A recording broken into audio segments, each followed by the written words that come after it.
Horná Streda leží na pravom brehu rieky Váh uprostred výbežku Podunajskej nížiny 11 km južne od Nového Mesta nad Váhom a 7 km severne od kúpeľného mesta Piešťany.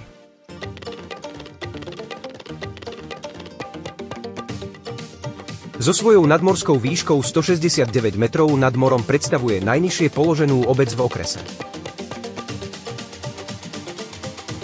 Rozloha obce je 983 hektára. V súčasnosti v obci žije 1268 obyvateľov. Prvá písomná zmienka o Hornej Strede pochádza z roku 1263, kde vystupuje pod názvom Sceredahel.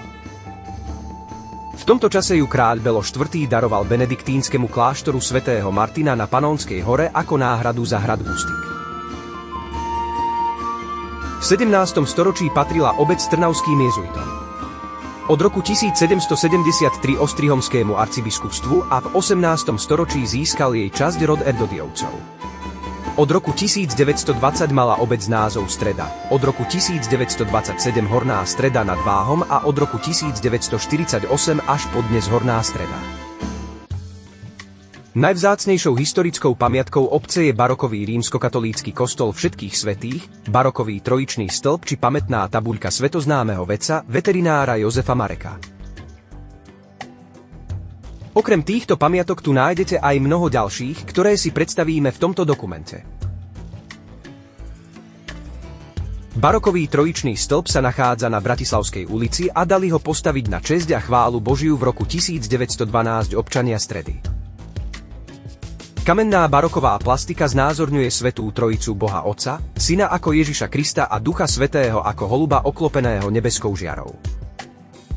Kruhový hladký kamenný stĺp je osadený na štvorbokom podstavci, tento zasa na širšom podstavci s volútovými podporami. Súsošie i stĺp sú v dobrom stave.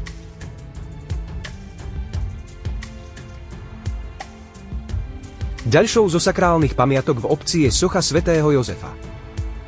Je osadená v malej kovovej ohrádke na rohu Športovej a Pažitnej ulice. Pochádza z roku 1957. Stojí na mohutnom betónovom podstavci. Múdry a krotký Jozef dokázal svojím vlastným príkladom vychovať Ježiša, ktorý je vtelená Božia múdrosť a ktorý bude chcieť túto krotkosť, miernosť či tichosť odovzdať ďalej aj svojim nasledovníkom. Po Športovej ulici sa dostanete v miestnemu cintorínu. Na cintoríne nechýba dom smútku a ani hlavný kríž. Ten pochádza z roku 1826 a zrekonštruovaný bol v roku 2024.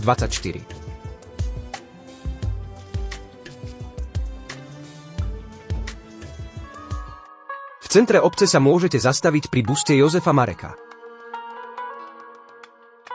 Z tabuľky sa dozviete, že sa narodil v Hornej Strede v rodine maloroľníka a nikdy na svoje rodisko nezabudol. Vyštudoval zverolekárstvo v Budapešti, kde aj pôsobil ako profesor. Významnou mierou sa zaslúžil k povzneseniu internej veterinárnej medicíny. Počas jeho života mu bolo udelených niekoľko čestných doktorátov. Obyvatelia obce Horná Streda si uctila Jozefa Mareka aj na budove kultúrneho centra, kde je osadená pamätná tabuľa ako spomienka na tohto veterinárskeho lekára svetového mena. Dominantou obce je kostol Všetkých svätých. Tento chrám bol postavený na mieste zubom času narušeného kostola. Bol postavený z milodarov veriacich za veľa dôstojného pána Vojtecha Žilinčana, pobedínskeho farára, za Jána Čechvalu, hornostredského richtára a za Jána Reháka, kostolného otca. Chrám slávnostne konsekroval jeho eminencia najdôstojnejší Ján Vojtašák, spišský biskup. Na nádvorí kostola stojí mohutný kamenný kríž. V jeho dolnej časti nájdete nápis: Klaniame sa ti, Pane Ježišu Kriste, a dobrorečíme tebe. Nechýba ani rok jeho osadenia, 1923. Po ľavej strane pri vstupe do kostola je osadený pomník padlých v prvej a druhej svetovej vojny. Na čiernej mramorovej doske nájdete mená padlých v prvej svetovej vojne a v spodnej časti je tabuľka s poďakovaním padlým v druhej svetovej vojne. susedstve pomníka padlých stojí zaujímavo riešená lurdská jaskyňa, v ktorej nechýba socha Panny Márie a prosiacej Bernadety. Repliky lurdských jaskýň sú osadené po celom svete a stali sa obľúbeným miestom modlitieb kresťanov. Nie inak je tomu aj v obci Horná Streda. Pri kostole nechýba ani misijný kríž s uvedenými rokmi misií 1926 a 2023. Po pravej strane kostola nájdete sochu svätého Jána Nepomuckého, ochráncu pred škodlivými povodňami. Stojí na mohutnom podstavci a nad ním je plechová striežka. Sochu dali postaviť stredskí občania v roku 1908. Dnes obec Horná Streda žije pokojným a zmysluplným životom. Každoročne sa v obci konajú rôzne hudobné festivaly. Obec je zaujímavá aj tým, že na pomerne malom priestore tu fungujú nezávisle od seba až dva ochotnícke divadelné súbory: Divoch, divadlo ochotnícke, a Dino, divadlo nové.